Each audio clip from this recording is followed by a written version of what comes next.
esperança, meu Deus proverá.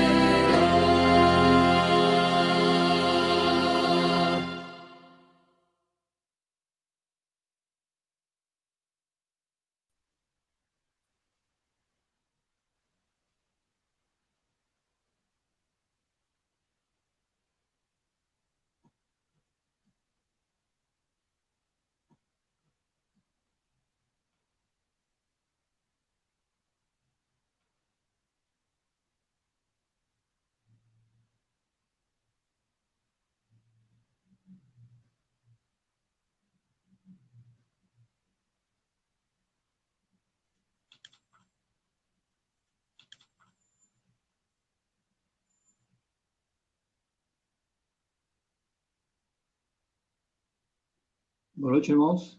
Boa noite, irmãos. Vamos começar nossa meditação hoje. E vamos ler o Evangelho de João, capítulo 12, do verso 12 ao 19. No dia seguinte, a numerosa multidão que tendo ouvido que Jesus estava para caminho de Jerusalém, tomou os ramos de palmeira e saiu ao seu encontro. Hosana, bendito que vem em nome do Senhor e que é Rei de Israel. Jesus, tendo conseguido um jumentinho, montou-o, segundo está escrito: Não temas, filha de Sião, eis que o teu rei aí vem, montado em um filho de jumento. Seus discípulos, a princípio, não compreenderam isto. Quando, porém, Jesus foi glorificado, então eles se lembraram de que essas coisas estavam escritas a respeito dele e também de que isso lhe fizeram.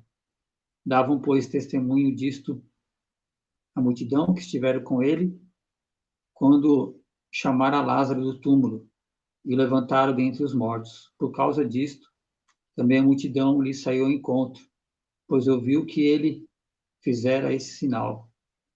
De sorte que os fariseus disseram entre si: Vede que nada aproveitais, eis aí vai o mundo após ele.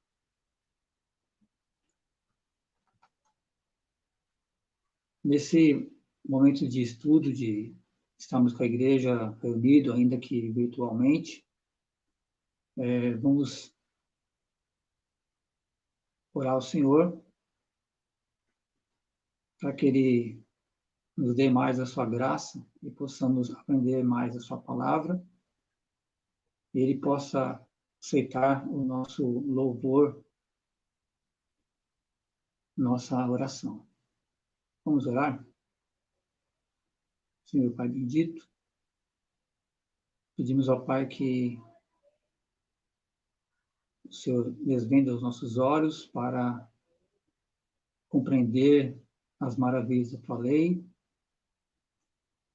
Te louvamos, ó Deus, pela vida da tua igreja, a Igreja Presbiteriana em Pindamonhangaba.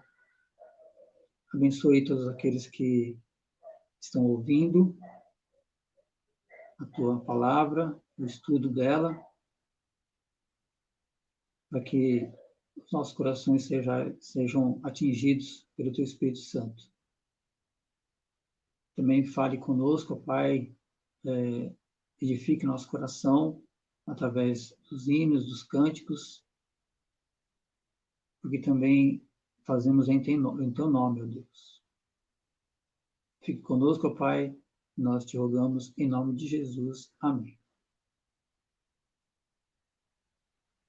Nesse momento está com o Mesaque, vai trazer um hino para nós também cantarmos juntos.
Divino Criador,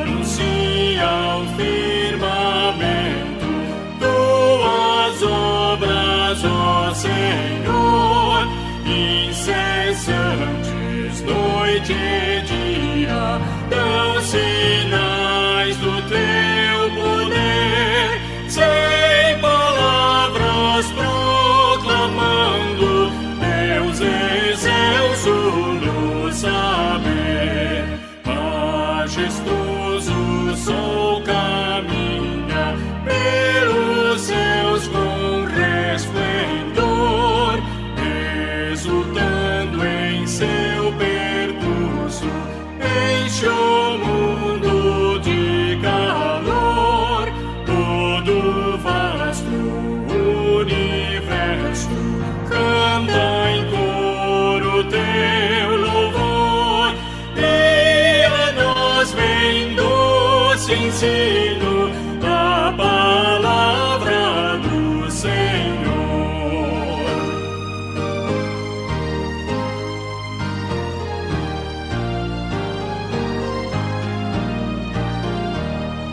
Tua lei quão preciosa, brilha mais que a clara luz, esclarece as nossas mentes e as almas a Jesus. Em tua graça meditando, cantarei ao bom Senhor, e será na minha boca agradável teu louvor. Amém.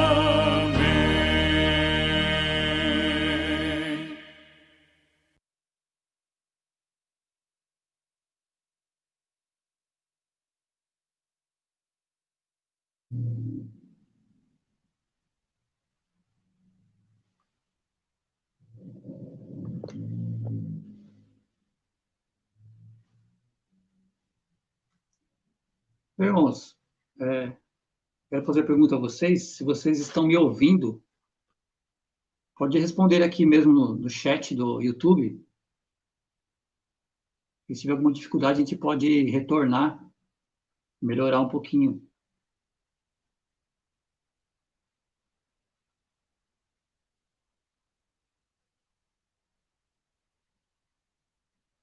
Vocês estão me ouvindo? Coloca um ok aqui no chat.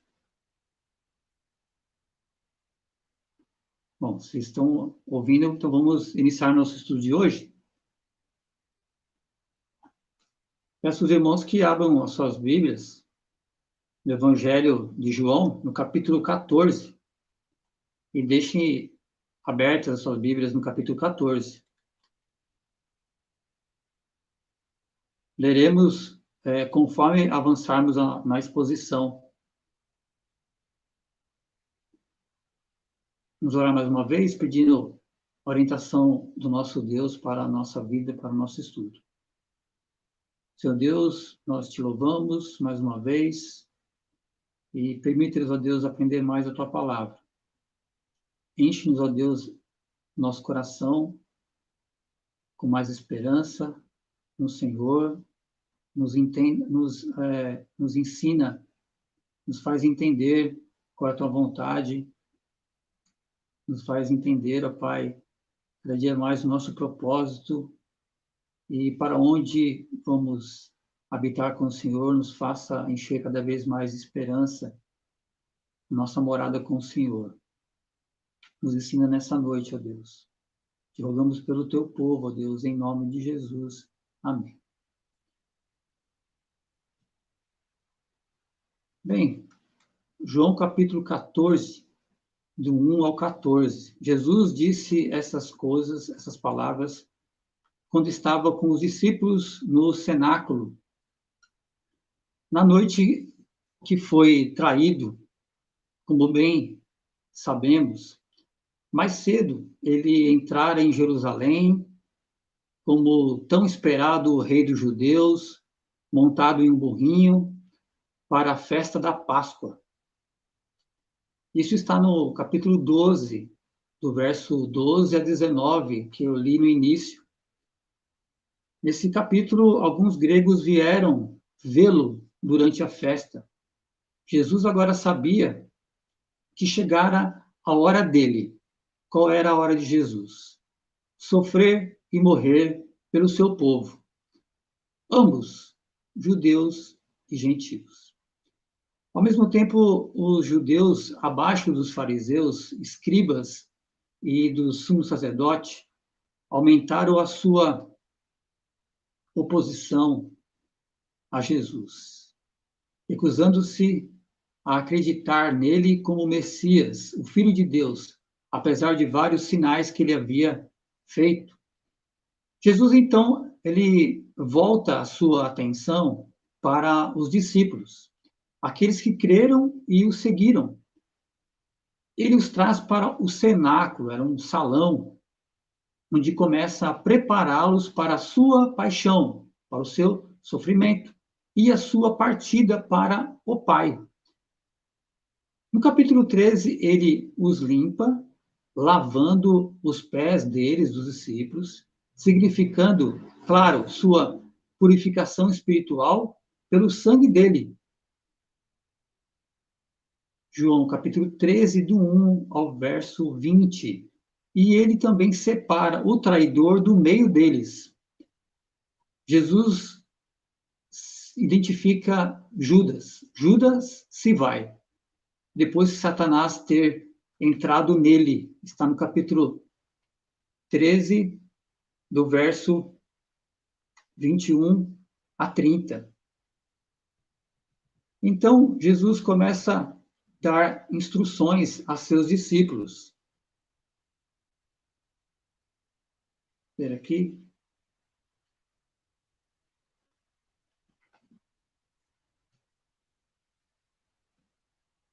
Começa a dar instruções a seus discípulos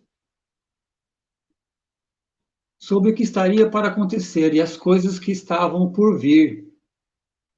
Ele começa dizendo que está prestes a partir do meio deles. Ele diz no verso 36 do capítulo 13, iria para onde não poderiam segui-lo. Apesar disso, só vir acontecer depois. Jesus dá um novo mandamento: amar uns aos outros. Pedro fica bastante perturbado por causa das palavras de Jesus, porque Jesus disse que ele iria embora. E Pedro ainda fica mais perturbado quando Jesus diz que Pedro o negaria, não menos que 3 vezes aquela noite. Tudo isto monta o palco conhecido, o discurso de Jesus sobre a casa do Pai e o caminho seguro. No capítulo 14, do verso 1 ao 14, o propósito prático naquela noite era acalmar a ansiedade dos discípulos. Penso que essa passagem pode ser dividida em 5 partes. Se vocês me seguirem, primeira parte, Jesus diz para não se preocuparem, no verso 1. Segundo, ele dá 3 razões para isso, no verso 2 e no verso 3. Há muitas moradas na casa do Pai. Ele está indo para lá, preparar um lugar para eles. E ele voltaria para buscá-los e estar com eles para sempre. Agora a terceira divisão, ele ensina o caminho para a casa do Pai. Isso está no verso 4 ao 6. Quarta divisão, ele diz que eles podem alegar-se com o Pai, aqui e agora, antes de irem para a casa do Pai pela fé nele, Jesus. Versos 7 a 11. E, finalmente, além de conhecer o Pai aqui e agora, eles seriam capazes de continuar o ministério de Jesus pela fé nele, do verso 12 ao 14. Então, vamos tentar desempacotar cada uma dessas partes para vocês agora. Em primeiro lugar, a casa do Pai e o caminho seguro, Jesus nos fala, assim como diz para os seus discípulos. Em primeiro lugar, não se preocupem. No verso 1, não se turbe o vosso coração. Credes em Deus, credes também em mim.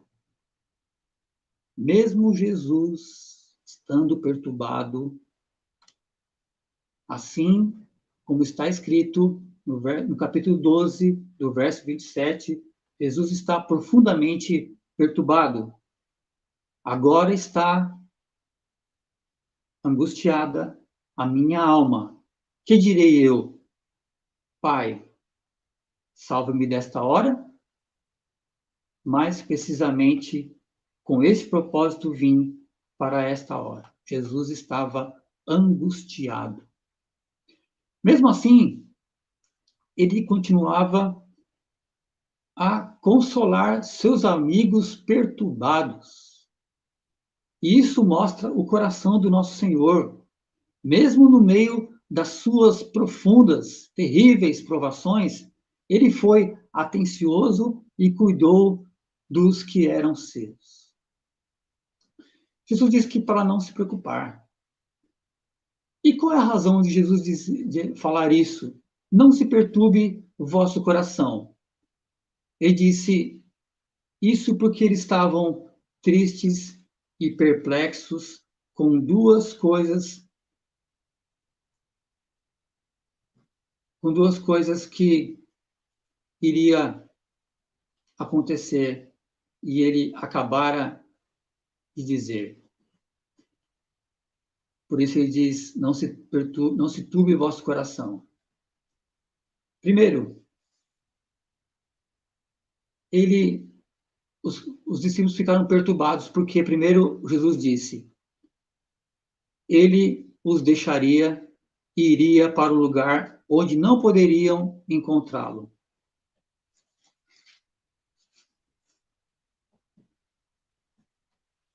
Jesus estava se referindo à sua morte iminente.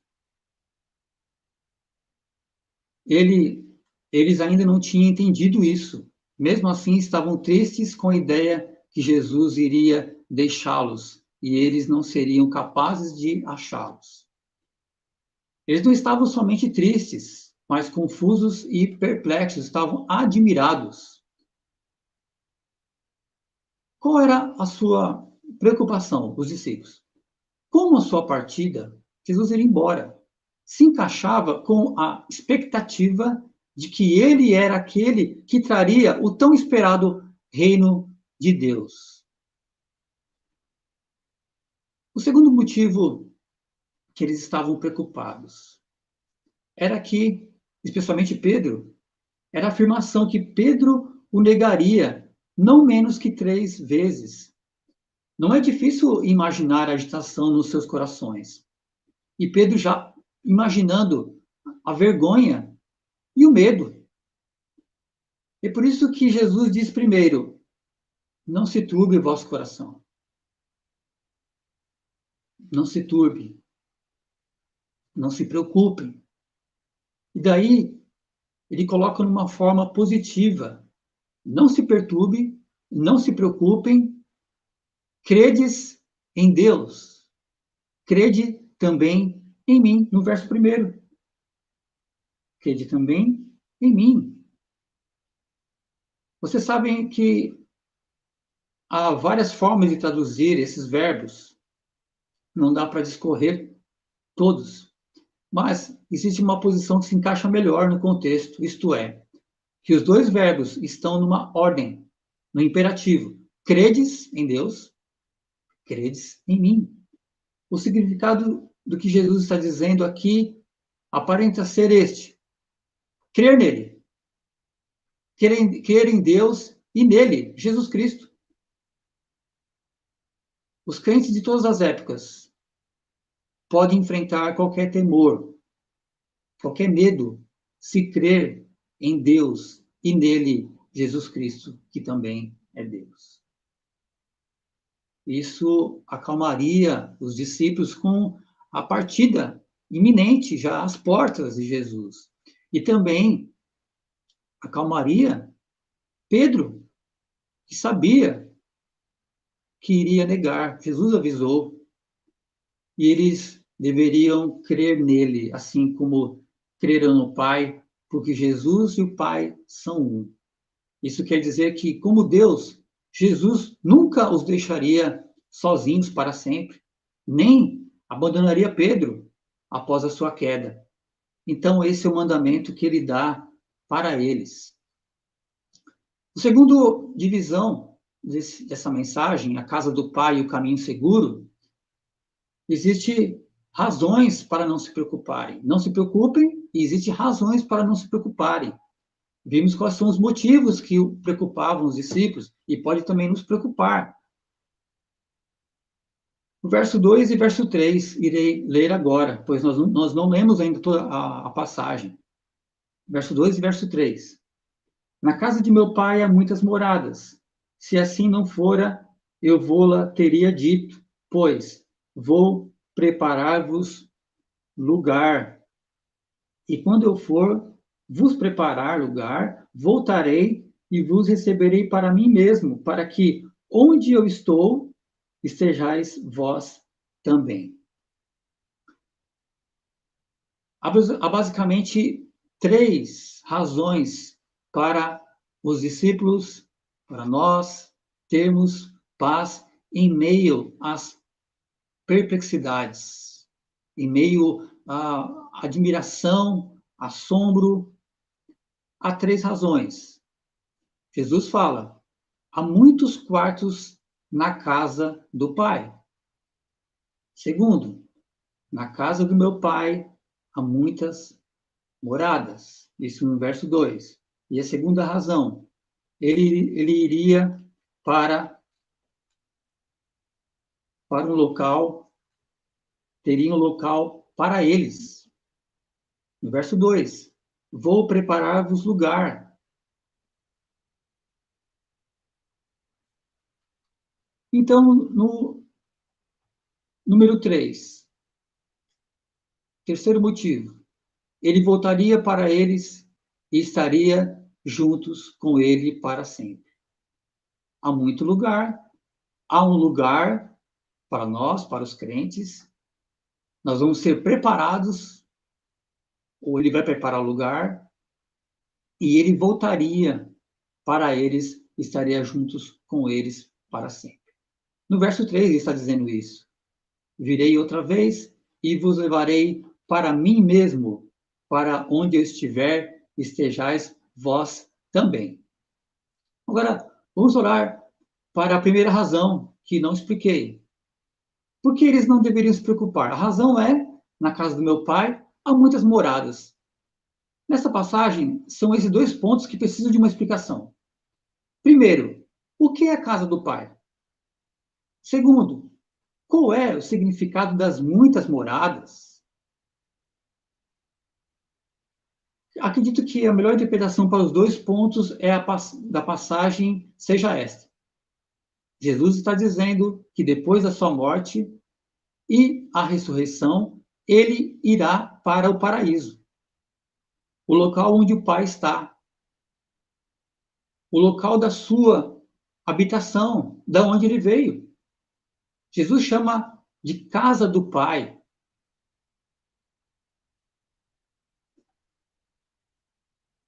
Não somente disse isso para confortar os discípulos com uma metáfora aconchegante, mas talvez em contraste com o Templo de Jerusalém, a casa terrena de Deus, da qual os discípulos seriam logo expulsos. Vejam, vocês serão expulsos do templo, chamada casa de Deus, mas para onde eu vou, que é a casa do meu pai, é um lugar para onde vocês vão. Lá será o paraíso. Jesus está dizendo, depois da sua morte, a ressurreição irá para o paraíso, o local onde o Pai está, e há muitas moradas na casa do Pai.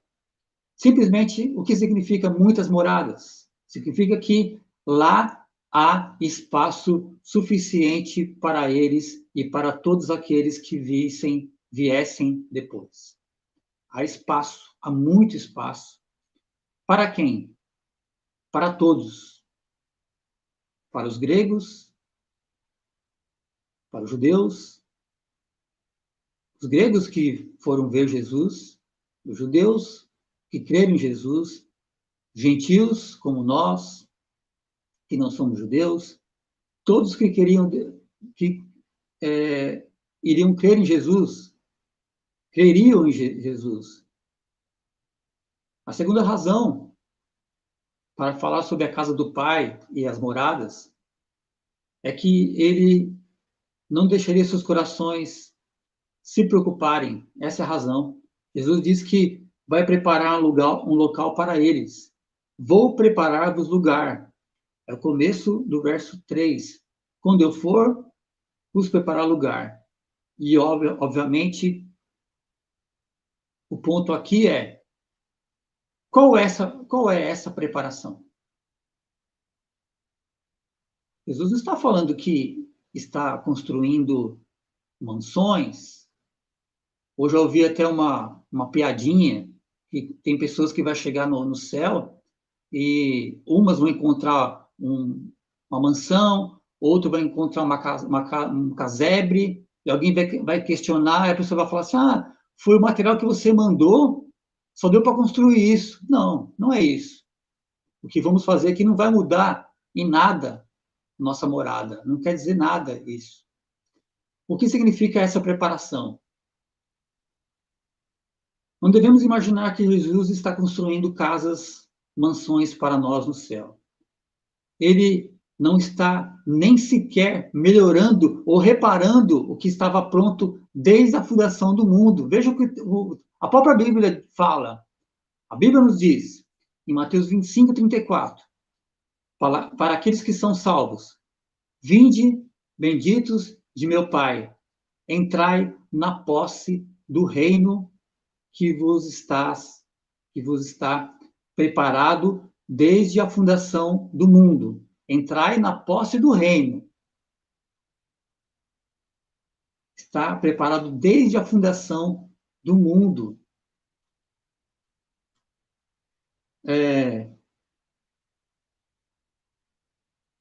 Em Hebreus, ele diz, o Senhor Jesus, o escritor sagrado, inspirado pelo Espírito Santo, diz que, em referência ao descanso de Deus, 4, verso 3, suas obras estavam terminadas desde a fundação do mundo, que será o nosso descanso. Então, o que é essa preparação?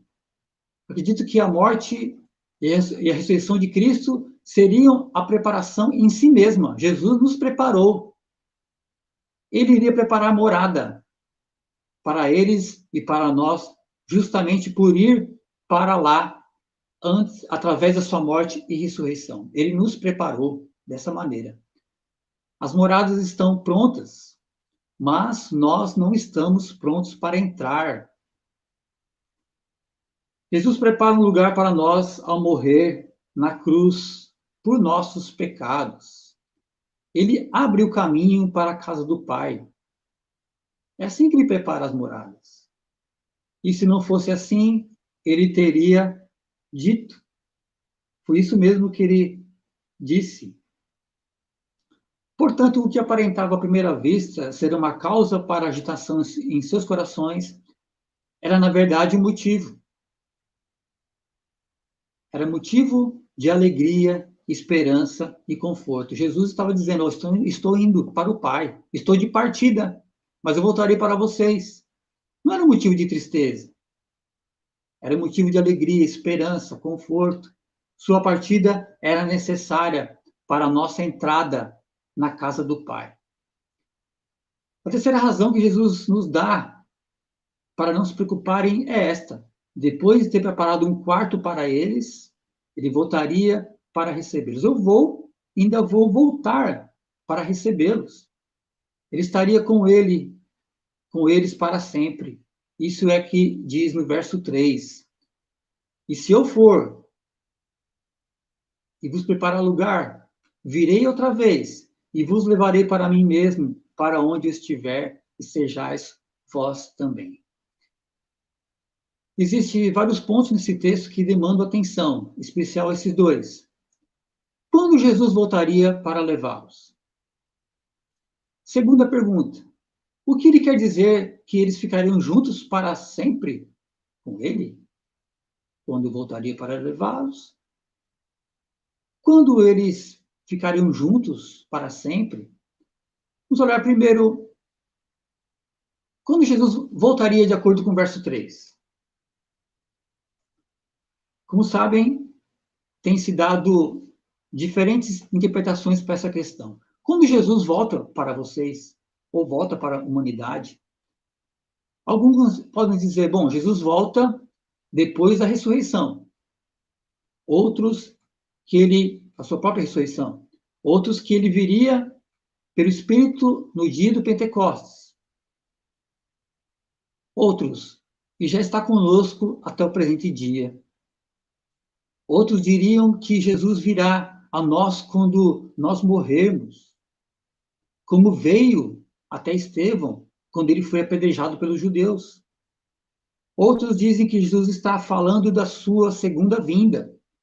E outros dizem que essa declaração foi deixada em aberto, ou seja, a Bíblia não fala nada. E cada um acha o que quiser. Mas a melhor interpretação é que Jesus está se referindo à sua segunda vinda.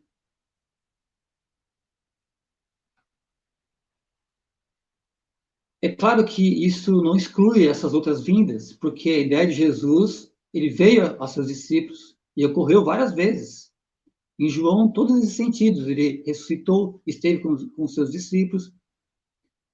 Mas a ideia de segunda vinda se encaixa melhor no contexto. Eu voltarei da casa do meu Pai. Então, isso fala da ressurreição. E os levarei comigo, e nós estaremos juntos para sempre. Em outras palavras, Jesus está dizendo, não se turbe o vosso coração. Eu morrerei, sim, mas eu viverei. Isso eu estou resumindo. Viverei novamente, irei para o céu, então eu voltarei publicamente e abertamente, diante dos olhos do mundo todo, para levá-los para ficarem comigo para sempre. Creio que essa é a melhor explicação do texto. Agora, isso levanta a questão, e é uma questão aqui nessa parte. Onde exatamente eles estariam juntos para sempre, depois da volta de Jesus? Conforme lemos o texto, fica claro que é da casa do Pai. Jesus voltaria e iria recebê-lo. E é lá, segundo o fluxo do texto, que estaria para sempre. Note que Jesus diz, eu voltarei e os levarei para mim mesmo. John Piper, o pregador, em um sermão muito bom sobre isso, demonstra que Jesus não está preocupado com um lugar. Ele está preocupado com a sua pessoa. Ele está vindo para buscá-los para si mesmo. Então, no fim do texto, é sobre estar com Jesus. No verso 2, fica claro que a casa do Pai é o céu, é o local da habitação de Deus. Porém, pela Bíblia, o céu não é o destino final. Os irmãos devem ficar espantados. Bom, agora, como assim? Não iremos continuar no céu para sempre. É um lugar intermediário. Ficou mais espantado agora, né? No verso 3, Jesus parece expandir o significado da casa do Pai, para incluir o novo reino, o novo mundo. Ele vai trazer na sua volta, no qual ele, então, permaneceria para sempre com o seu povo e o paraíso continuaria na terra. Isso é tema para um próximo estudo. Apocalipse 21, do verso 20, Apocalipse 21, também Apocalipse 22, do verso 1 a 5. A casa do Pai termina em novos céus, em nova terra. E lá, poderei trazer aos irmãos, numa próxima oportunidade, descrever que não será o paraíso como era Adão e Eva, mas será um paraíso muito melhor. Pois o apóstolo Pedro fala que os elementos serão abrasados, serão transformados, será tudo transformado, não destruído, mas transformados. E isso, por isso estou afirmando que haverá novos céus, nova terra, e nosso destino final não será o céu, mas novos céus e nova terra. Bom, mas esse assunto para uma próxima oportunidade. A casa do Pai, colocando em outras palavras, parece ser o reino de Deus. Tanto o paraíso, como novos céus, nova terra, onde estaremos com Jesus para sempre, e o que junta esses dois estágios é que Jesus estará lá. A sua presença é a essência do reino, onde quer que consideremos. John Piper e John Carson disseram sobre profecias serem como ver 2 ou 3 montanhas em uma. Deus vai nos revelando as profecias. E é a mesma coisa aqui. Jesus fala da casa do Pai, e ele tem em mente não só o céu, para onde iria depois da sua morte e ressurreição, e para onde vamos depois que morrermos. Sim, vamos para o céu, mas também novo céu e nova terra, que é, de certa forma, uma continuação do céu. Pois a Bíblia nos fala que a Nova Jerusalém ela desce ataviada dos céus. Como disse, assunto para um outro estudo. Então, é dessa forma que Jesus conforta o coração dos discípulos. Aponta para o reino no qual entraremos, depois de morrer e onde viveremos para sempre. E qual o caminho seguro para a casa do Pai? Voltamos lá à divisão. A terceira divisão. Quando Jesus explica para eles o caminho para a casa do Pai. Verso 4 a 7, que lerei agora. E vós sabeis para onde vou. Ele acabou de falar. Disse-lhe Tomé, Senhor, nós não sabemos para onde vais. Como podemos saber o caminho? Disse-lhe Jesus, eu sou o caminho, e a verdade, e a vida. Ninguém vem ao Pai, senão por mim. Se vós me conheceis, a mim, também conhecereis a meu Pai, e já desde agora o conheceis e o tendes visto. No começo, Jesus parece assumir que os discípulos não sabiam do que estava falando. Isto é, o caminho para onde ele estava indo. No verso 4, ele diz, vós sabeis para onde vou. É fácil entender por que Jesus disse isso. Jesus esteve lhes ensinando por cerca de 3 anos sobre o reino de Deus. Sua unidade com o Pai e a necessidade de se crer nele, em Jesus, para ter a vida eterna. Naquele ponto, eles deveriam ter, pelo menos, uma pista do que Jesus estava dizendo. A reação de Tomé, entretanto, parece demonstrar que os discípulos estavam bem certos sobre o que Jesus estava dizendo. Tomé, ele fala pelos outros, abertamente, dizendo que eles não sabiam para onde Jesus iria, e, portanto, não tinha como ideia nenhuma de como chegar lá. Não devemos pensar que Jesus cometeu um erro em sua avaliação do nível de entendimento dos discípulos. Lembre-se que os discípulos são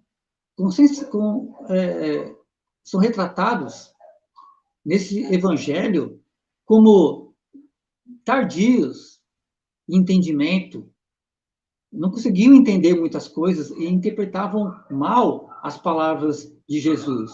O que Jesus provavelmente queria era provocar o que viria a seguir, quando então apresenta a si mesmo como o caminho para a casa do Pai.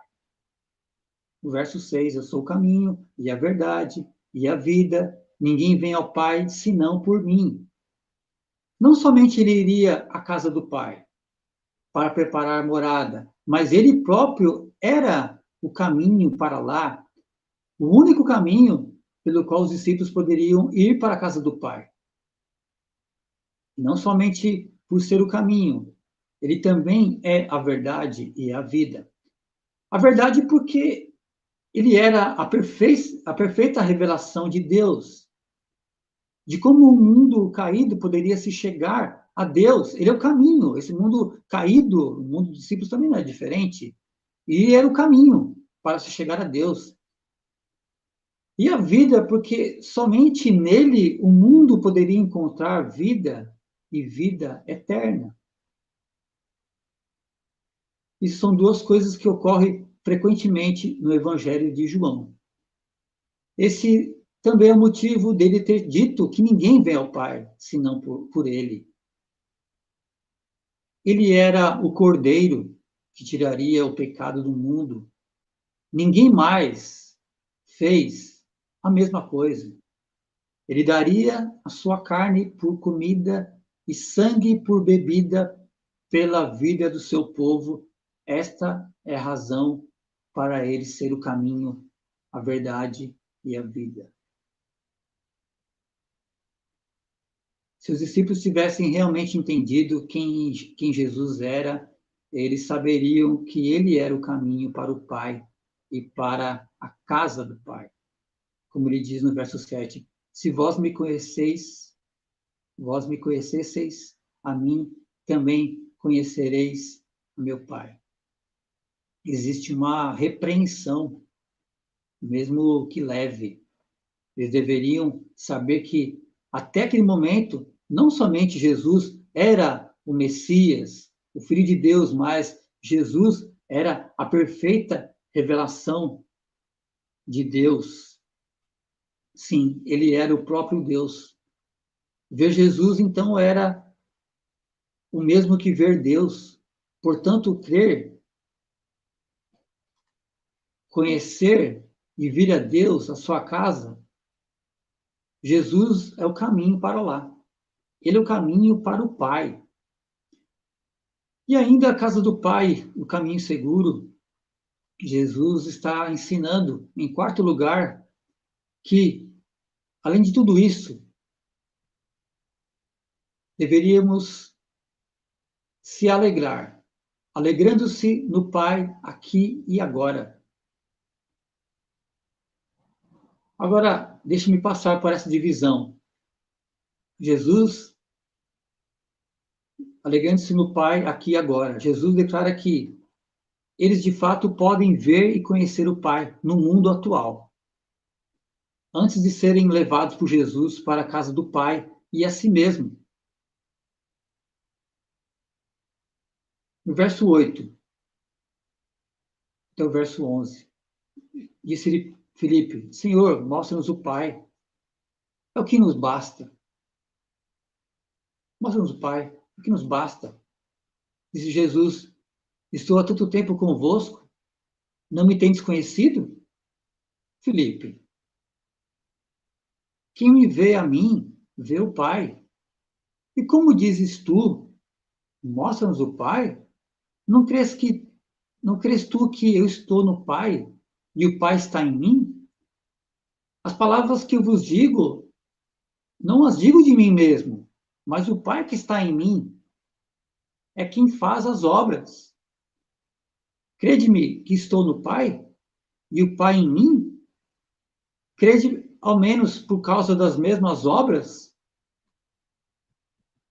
Essa sessão começa com um pedido de Filipe.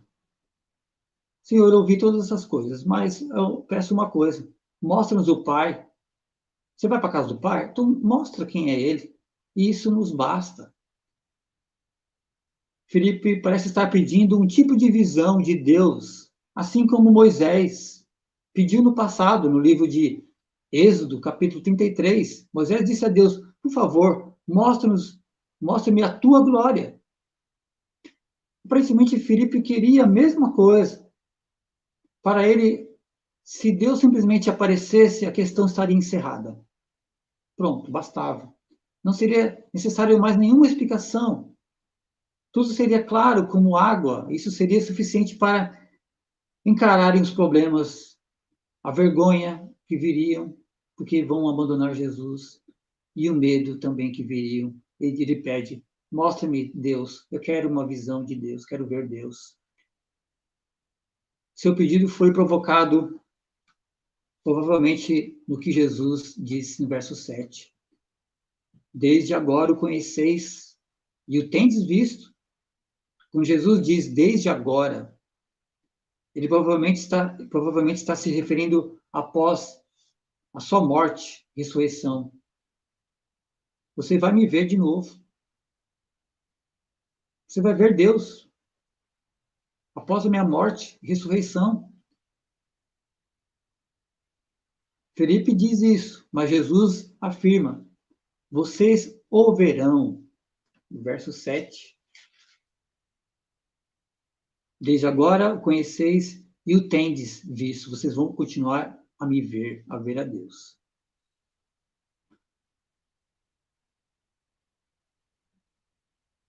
O que Felipe pediu, o encontro com Deus, Felipe já estava experimentando há cerca de 3 anos. No verso 9, estou há tanto tempo convosco e não me tendes conhecido, Felipe? Quem me vê a mim, vê o Pai. E como dizes tu, mostra-nos o Pai? Como é possível que depois de todo aquele tempo, Felipe e os outros ainda não tenham entendido que Jesus era Deus e que vê-lo era ver Deus o tempo todo? Jesus estava ao lado deles. Eles tocaram, falaram, comeram com Deus e ainda andaram milhas e milhas ao lado dele. Aparentemente, Felipe e os outros não tiveram falta de fé em Deus e Jesus, eles tiveram falta de compreensão da divindade de Deus e que ele era a imagem do Deus invisível, o resplendor da glória de Deus e exata expressão do seu ser, como Jesus disse na primeira parte do verso 10 e do verso 11. Eu faço as mesmas obras.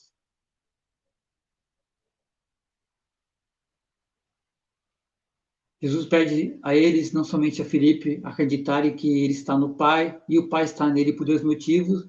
As palavras, em primeiro lugar, as palavras que ele falou, palavras que vieram do Pai.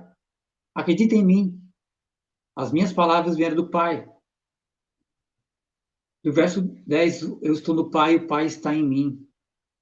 O que Jesus queria deles é que acreditasse nele por causa das palavras que ele falava, porque essas palavras vinham do Pai. E não apenas as palavras, nas obras de Deus. Crede-me que estou no Pai e o Pai em mim. Crede ao menos por causa das mesmas obras. Por obras, sem dúvida, Jesus está falando sobre seus sinais, milagres. São evidências suficientes que Deus estava nele. Por exemplo, andar sobre as águas, multiplicar pães e peixes, transformar água em vinho, ressuscitar os mortos. E é claro que as obras podem incluir sinais, mas também significa também atos de amor, ministério, a atitude de Jesus, que somente só pode ser explicada se Deus estivesse realmente com eles. As pessoas viram isso. Se eles acreditassem baseados naquelas palavras que Jesus estava em Deus e Deus nele, eles veriam o Pai, mesmo antes de partirem para a sua casa. Que conforto para os corações preocupados, não é? Creia nas obras, vocês vão ficar tranquilos, despreocupados. Em quinto lugar, a casa do Pai e o caminho seguro. Jesus nos ensina que, até chegarmos lá, nós vamos continuar o ministério de Jesus. No verso 12 ao verso 14. É a última divisão. última, mas não menos importante. Jesus diz que aqueles que acreditarem nele poderiam fazer as mesmas obras que ele fez, e de fato, obras ainda maiores. Veja, o momento era triste, Jesus os consola, pediu para não se preocuparem, pediu que havia razões para não se preocuparem, disse que para onde ele vai, mas vai voltar, vai preparar lugar, e agora é o seguinte, fiquem tranquilos, vocês vão continuar o meu ministério. No verso 12 ao 14, na verdade, vos digo que aquele que crê em mim também fará as obras que eu faço, e as farás maiores que estas, porque eu vou para o Pai. E tudo quanto pedirdes em meu nome, eu farei, para que o Pai seja glorificado no Filho. Se pedirdes alguma coisa em meu nome, eu farei. Agora, vamos falar um pouco para refletir e lembrar qual é o objetivo principal dessa passagem. Jesus está tentando acalmar a agitação no coração dos seus discípulos. Disse que iria preparar um lugar para eles na casa do Pai. Há muitos quartos, há quartos suficientes para eles e para outros. Disse que voltaria para levá-los, estaria com eles para sempre. Disse também que poderiam conhecer e ver o Pai pela fé nele. Você vai conhecer mais Jesus, conhecer mais Deus, hoje mesmo. Vocês, nós, os crentes, aqui mesmo e agora. E agora ele diz que, pela fé nele, poderiam continuar seu ministério depois que ele fosse para o Pai. Isso não é animador, irmãos? Você pode continuar o ministério de Jesus. Você não vai fazer a mesma obra que Jesus, morrer na cruz, ressuscitar, não. Mas você vai continuar o ministério dele. As obras que nós podemos fazer e que ele nos preparou de antemão é um grande conforto, não é? É um conforto de um coração preocupado no presente para um futuro confiante onde eles continuaria a obra do Mestre. Existem vários pontos a serem destacados nesta passagem. Fantástica. Mas me manterei o que parece ser os dois principais. Quais são as obras que Jesus está falando? Verso 12. João 14, verso 12. Em verdade vos digo que aquele que crê em mim também fará também as obras que eu faço, e outras maiores fará. O que ele quer dizer com isso? Como dissemos antes, não há dúvida que milagres e sinais estão em vista aqui, pois mesmo os apóstolos fizeram sinais. Não devemos tentar excluir nesse sentido por causa de uma posição teológica, mas não permite sinais qualquer dos tipos de hoje, não é qualquer sinal. Nem por causa da forma errada que nessa passagem vem sendo usada por falsos mestres e profetas. Não é qualquer sinal que podemos fazer, nem milagres, é Jesus que faz. Os sinais, mesmo no tempo apostólico, apontavam para Jesus. Hoje não existe necessidade desses sinais, os milagres. Jesus pode fazer. Ao mesmo tempo, devemos considerar que sinais são só uma parte do todo. A expressão obras é a parte mais importante que sinais no Evangelho de João. João diz que os sinais era para que nós crêssemos que Jesus é o Filho de Deus e para que tenhamos vida eterna crendo no seu nome. Obras também pode incluir, como mencionei antes, o que Jesus fez. Quais são as obras que vamos continuar o ministério de Jesus? Quais são as obras? Pregar, ensinar, ministrar aos pobres. E é claro, se houver milagre, se for da vontade de Deus, Deus pode operar. Tudo isso, perceba, seria feito apenas pelos 12. Não apenas pelos 12, mas por todos que crerem nele. Essas obras iriam acompanhar. Segundo, em que sentido as obras daqueles que crerem nele seriam maiores? Por que maiores? Claro que a interpretação mais conhecida e popular dessa passagem é que cristãos que tenham fé suficiente são capazes de fazer milagres maiores que Jesus fez. Essa é uma interpretação bastante difundida nessa passagem, pelo menos na América Latina, onde igrejas pentecostais e neopentecostais superam numericamente as igrejas reformadas históricas. Mesmo que sejam fáceis de mostrar que ninguém está fazendo milagres hoje, que sequer chegam perto de andar sobre águas ou multiplicar pão e peixe, ressuscitar um homem que esteve morto por 4 dias, e ainda assim, essa interpretação não decresce nesses círculos, esses milagres não acontecem.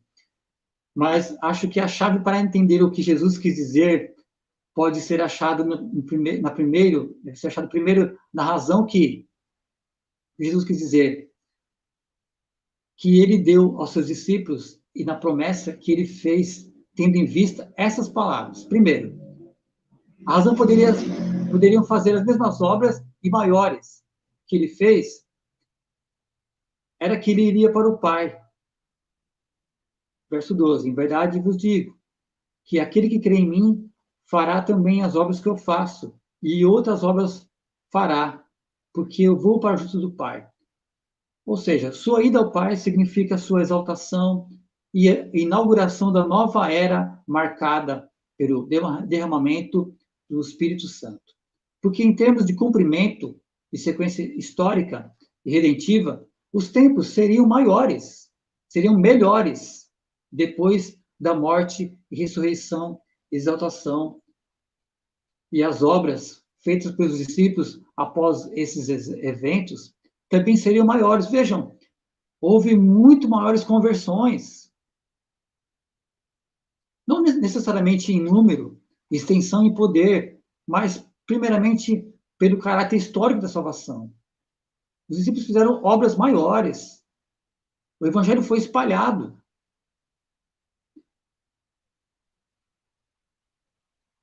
E no verso 13, ele disse que ele responderia suas orações em seu nome. Quando fizermos essas obras, ele iria responder as nossas orações, porque nós pediríamos para a glória do Pai. Verso 13. Tudo quanto perdides em meu nome, eu farei, a fim de que o Pai seja glorificado no Filho. Se me perdides alguma coisa em meu nome, eu farei. Devemos notar que essa promessa não é como um cheque em branco ou um cartão com limite ilimitado. Não.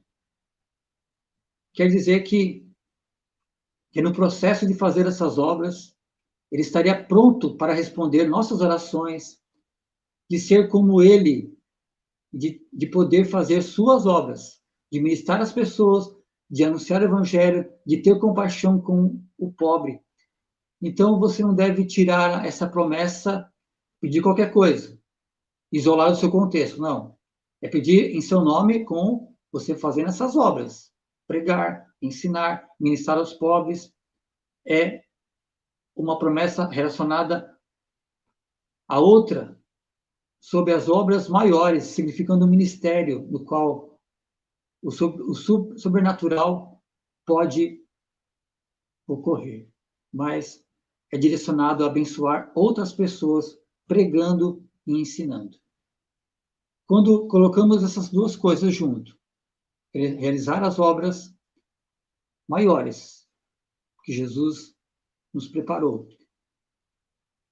e continuar a sua obra depois de ele voltar ao Pai para ser glorificado, ele usaria os discípulos para continuar suas obras. O que ele fez depois da sua morte e ressurreição é considerado na introdução ao livro de Atos, como o começo das suas obras, com uma clara implicação que os Atos dos Apóstolos foram O que Jesus continuou a fazer, essas são as maiores obras, a fazer através deles. Depois da sua ressurreição, ele mandaria o Espírito Santo vir sobre eles com poder e para aquele propósito. Então, as obras dos discípulos seriam maiores.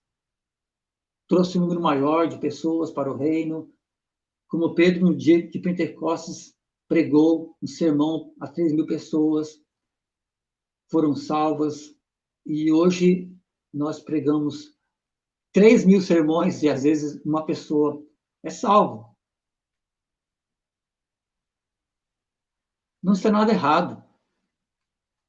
É poder de Deus. Ele pode fazer o mesmo hoje, se desejar, mas a promessa está relacionada ao ministério de Cristo Jesus. Pela fé em Cristo, os poderes do mundo por vir, fazer as obras de Deus no presente, seria um grande conforto e garantia que Jesus voltaria para ficarem com ele para sempre na casa do Pai. Irmãos, finalizando, e uma aplicação, em pouco tempo que me resta, analisar essa passagem para alguns assuntos atuais, e vou mencioná-lo, mas não tenho muito tempo para desenvolvê-los. Qual é a implicação dessa passagem para os tempos difíceis que a igreja tem passado ao redor do mundo e alguns países? E estou pensando em perseguições que estão vindo sobre nossos irmãos e irmãs em algum lugar do mundo. E eu acho que não deveríamos nos envergonhar de confortar nossos corações, os corações daqueles que estão em perseguição, e muitas provações com a esperança de que Jesus oferece aqui. Não se turbe o vosso coração. Então ele aponta para a casa do Pai. Sei que alguns querem que nos sintamos, nós crentes, sintamos mal em dizer. Alguns dizem que nós temos o pensamento lá no céu, esquecemos do aqui e agora. Mas nosso coração deve apontar para um futuro como a esperança definitiva dos cristãos. E temos que ter o coração e nossa mente nas necessidades também atuais. Temos sido criticados algumas vezes, corretamente, porque colocamos nossa esperança no futuro. Então esquecemos do que fazer aqui e agora.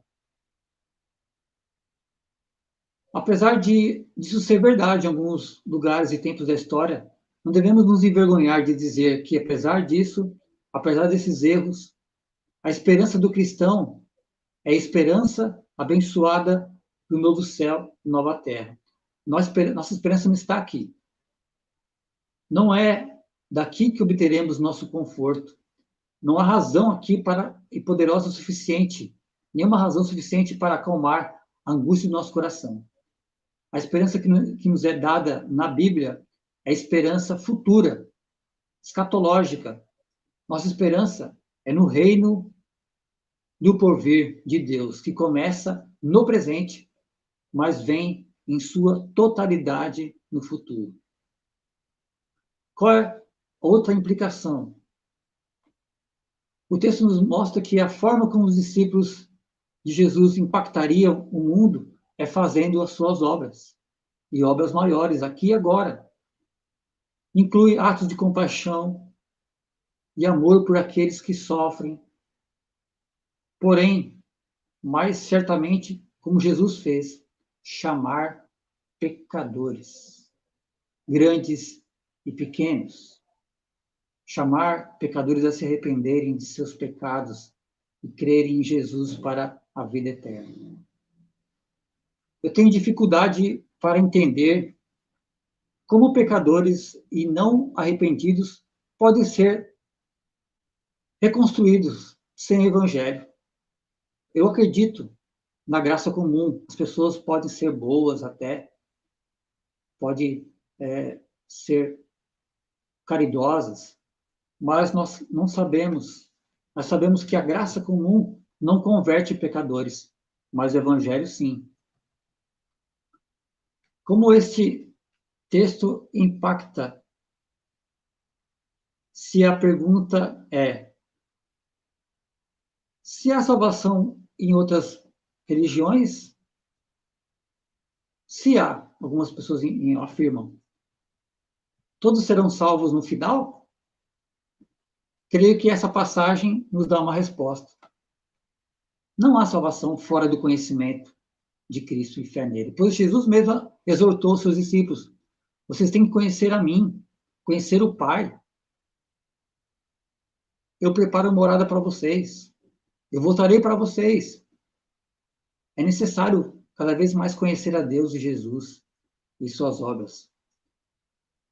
A casa do Pai é só para aqueles que acreditam, que creem que Jesus é Filho de Deus, o nosso Salvador. Algumas pessoas não acreditam, então elas não estarão lá. Não há lugar para elas. E qual é o impacto desse texto para você e para mim? Como você sabe que tem uma chave para um dos quartos na casa do Pai? Como você sabe que você tem um lugar garantido? Todos vocês que ouvem, estão nessa noite, como vocês sabem que têm essa chave? Existe somente uma resposta, de acordo com esse texto. Eu vejo as obras que Jesus fez em mim. Ele está me preparando. Jesus está hoje trabalhando através de mim e respondendo às minhas orações. Eu trabalho nas obras que ele me preparou. Eu vejo em mim as obras do Espírito, como amor e compaixão pelos outros. Eu tenho um desejo de viver para a sua glória, como Jesus viveu. Essa é a única forma de nos assegurar que sim, eu conheço o caminho, a verdade e a vida, e dentre aqueles vários quartos na casa do Pai, a casa do Pai de Jesus Cristo, existe um para mim. Que você tenha essa certeza. Que o Senhor os abençoe com essa mensagem hoje à noite, e que você e eu estejamos prontos para fazer as suas obras pela fé. Lembrando que Ele é o caminho para a casa do Pai. E essa é a nossa esperança aqui e para sempre. Que Deus assim nos abençoe. Deus abençoe a todos.